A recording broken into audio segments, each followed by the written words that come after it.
Ok, donc on va analyser la session du 3 décembre 2025, donc la session d'aujourd'hui en direct. Ça veut dire que je n'ai pas encore ouvert les graphiques pour la journée et on va faire tout ça ensemble.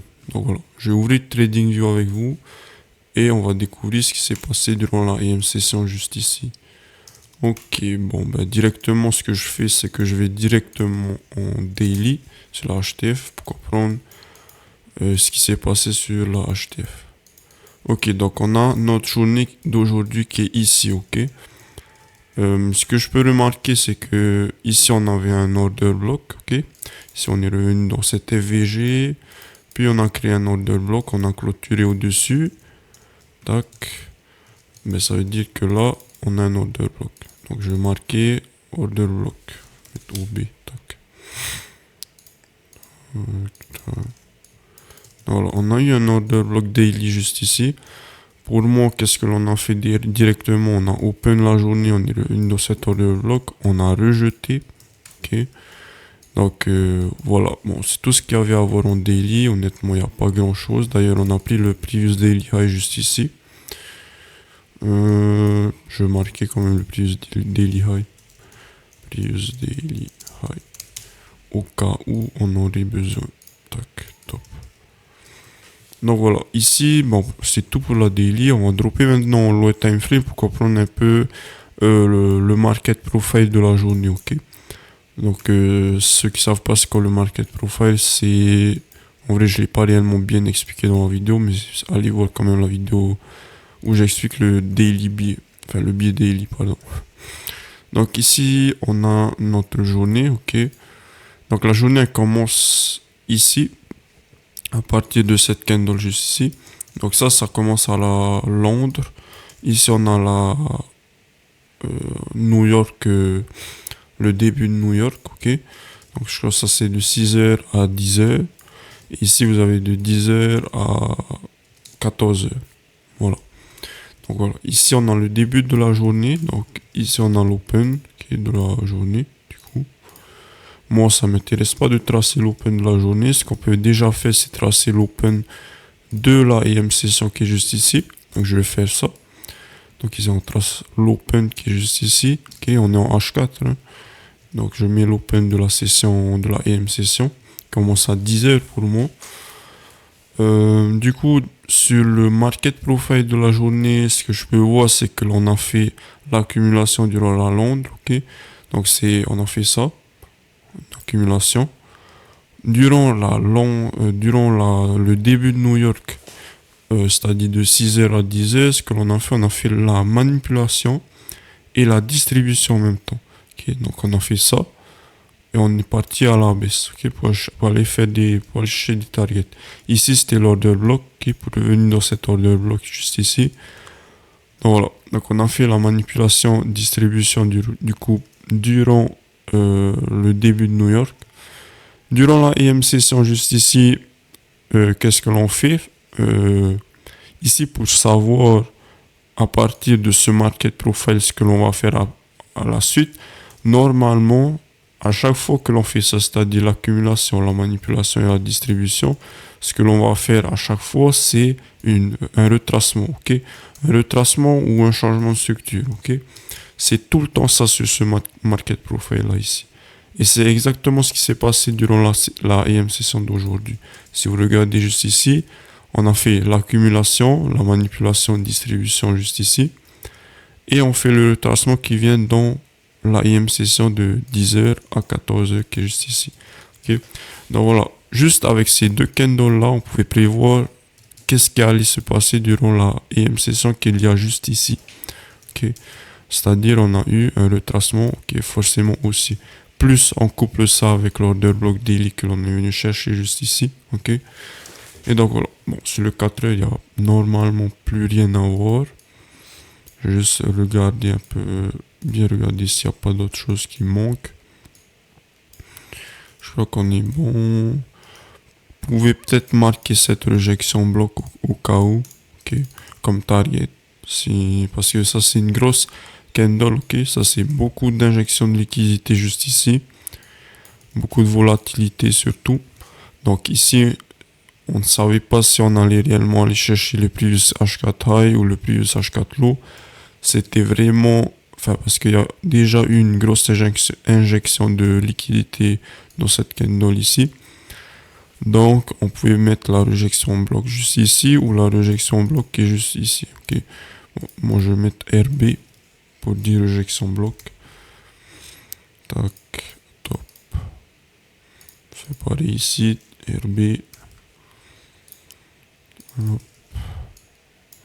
Voilà. Bon, maintenant, je pense qu'on a assez de contexte, mais c'est pas assez. Ok, on va dropper maintenant M15.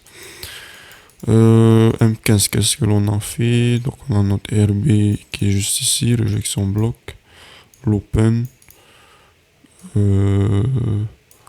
Ok. M15, ce que l'on peut faire, c'est chercher des confirmations. Alors, comme je l'ai dit, vous voyez ici, on a une autre accumulation, notre manipulation, distribution juste ici. Ça, tout ça, c'est à cause de cette news, je suppose. Cette injection de liquidité qu'il y a eu juste ici. Donc, ce que l'on peut faire sur la IM session, vu que l'on s'est dit que l'on va faire le retracement de la journée, ok, journée qui a été baissière juste ici, on fait le retracement ou une continuation, ok. Donc, ce que l'on peut faire, c'est, vu que l'on est venu dans un PDA, on va chercher une SMT. Donc, peut-être entre ces deux lots juste ici, ou entre ces deux lots qui est juste ici, ok.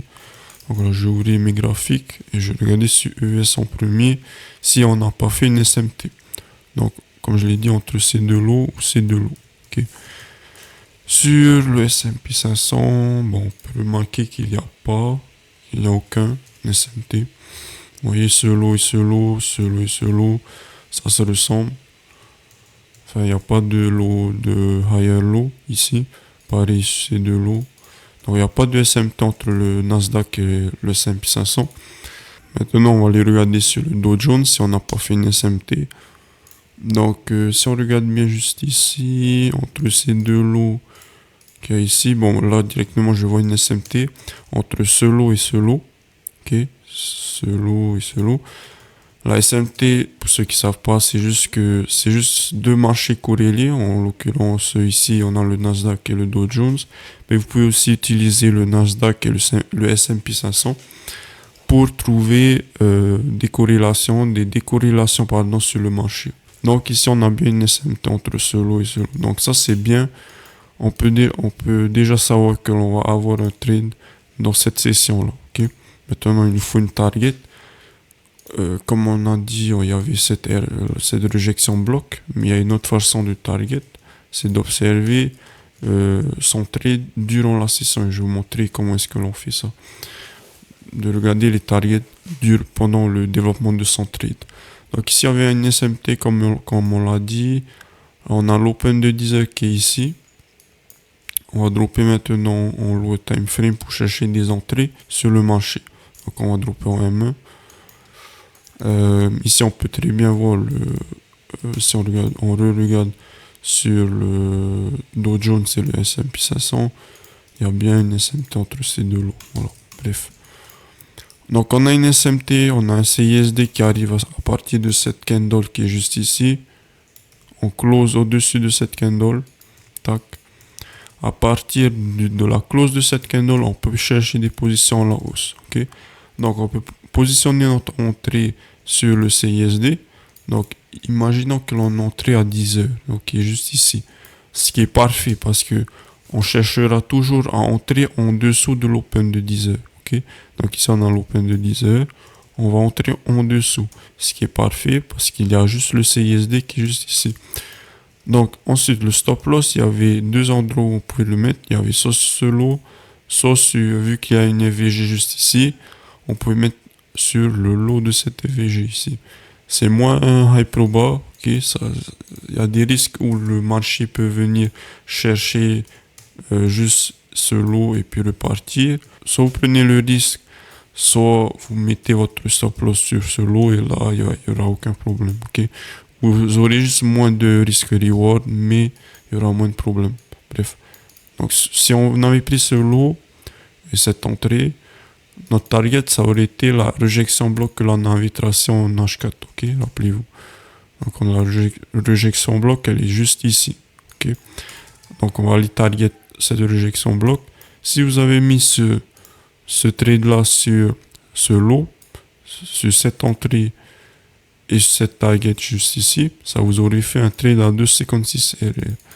Maintenant, si vous avez fait un plus risqué, on va dire, vous avez mis votre stop loss sur ce lot juste ici, ça vous aurait fait 3,71 RR. Ok. Maintenant, je vous ai parlé d'une target, on va dire, une target qui varie en fonction de la session. Okay? C'est-à-dire qu'il y a des targets qui arrivent et qui se créent durant peut-être une session. Okay? Et je vais vous montrer parce que je l'ai vu en H4. Je sais plus si c'était en H4 ou M15. Je crois que c'était en H4. Non, c'était en H1. Ok. Donc c'était en H1 juste ici.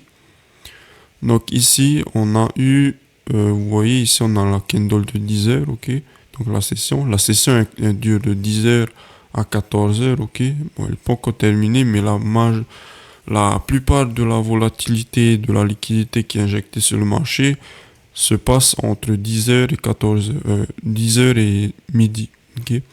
Donc ici, comme vous pouvez le voir, on avait l'open, donc la candle de 10 heures. Et à partir de, lorsque l'on open à partir de 11 heures, vous pouvez voir que sur le prix, on est venu créer une EVG. Ok. Et ça, c'est très important de switch entre les time frames parce que si vous ne notifiez pas cette EVG là, ça se peut qu'on vienne juste chercher ce high juste ici et qu'on repart à la baisse, ok, et que l'on vienne jamais chercher cette rejection bloc. Donc c'est très important que vous analysez bien toutes vos time frames pour repérer des trucs comme ça. Sinon, ben vous allez peut-être pas target et vous faire stop loss, ok. Voilà, bon, ici ça, on est venu chercher la rejection bloc, heureusement. Mais si vous voulez jouer sécurisé, vous aurez pris ce high juste ici, cette EVG qu'il y a juste ici. Donc, je pense qu'on a tout dit sur la session, cette session-là juste ici. Ça vous aurait fait un trade comme ça, qui est 371 RR, en l'espace de 2 heures, on a dit 2h20. Donc en 2h20, vous aurez fait 371 RR. Si vous avez un capital à 100 000 dollars et que vous avez pris un risque à 1%, ça vous aurait fait 3710 dollars dans cette session. Voilà. 3710 euros si vous tradez avec un capital en euros. Voilà.